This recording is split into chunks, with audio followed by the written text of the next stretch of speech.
شروع اللہ کا نام لے کر جو بڑا مہربان نہایت رحم والا ہے۔ سورہ یوسف آیت 1 تا 15۔ الف لام را، یہ کتاب روشن کی آیتیں ہیں۔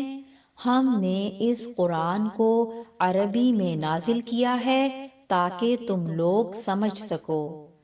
اے پیغمبر، ہم اس قرآن کے ذریعے سے جو ہم نے تمہاری طرف بھیجا ہے تمہیں ایک نہایت اچھا قصہ سناتے ہیں اور تم اس سے پہلے بے خبر تھے۔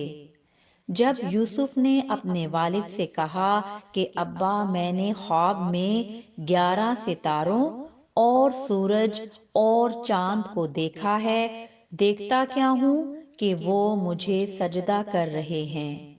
انہوں نے کہا کہ بیٹا، اپنے خواب کا ذکر اپنے بھائیوں سے نہ کرنا، نہیں تو وہ تمہارے حق میں کوئی چال چلیں گے۔ کچھ شک نہیں کہ شیطان انسان کا کھلا دشمن ہے، اور اسی طرح اللہ تمہیں برگزیدہ و ممتاز کرے گا اور خواب کی باتوں کی تعبیر کا علم سکھائے گا، اور جس طرح اس نے اپنی نعمت پہلے تمہارے دادا پردادا ابراہیم اور اسحاق پر پوری کی تھی، اسی طرح تم پر اور اولاد یعقوب پر پوری کرے گا۔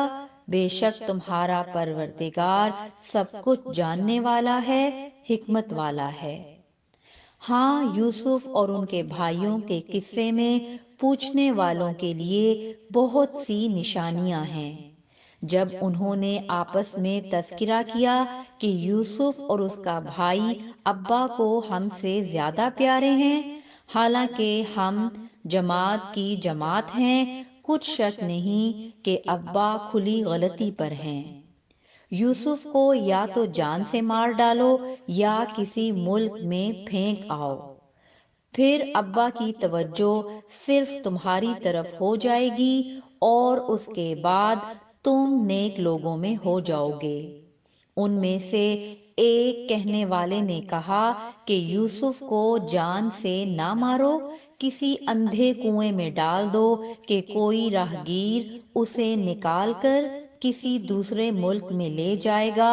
اگر تم کو کرنا ہی ہے تو یوں کرو۔ یہ مشورہ کر کے وہ اپنے والد سے کہنے لگے کہ ابا جان، کیا سبب ہے کہ آپ یوسف کے بارے میں ہمارا اعتبار نہیں کرتے، حالانکہ ہم اس کے خیر خواہ ہیں؟ کل اسے ہمارے ساتھ بھیج دیجئے کہ خوب میوے کھائے اور کھیلے کودے، ہم اس کے نگہبان ہیں۔ انہوں نے کہا کہ یہ امر مجھے غمناک کیے دیتا ہے کہ تم اسے لے جاؤ، یعنی وہ مجھ سے جدا ہو جائے، اور مجھے یہ بھی خوف ہے کہ تم کھیل میں اس سے غافل ہو جاؤ اور اسے بھیڑیا کھا جائے۔ وہ کہنے لگے کہ اگر ہماری موجودگی میں کہ ہم ایک طاقتور جماعت ہیں اسے بھیڑیا کھا گیا تو ہم بڑے نقصان میں پڑ گئے۔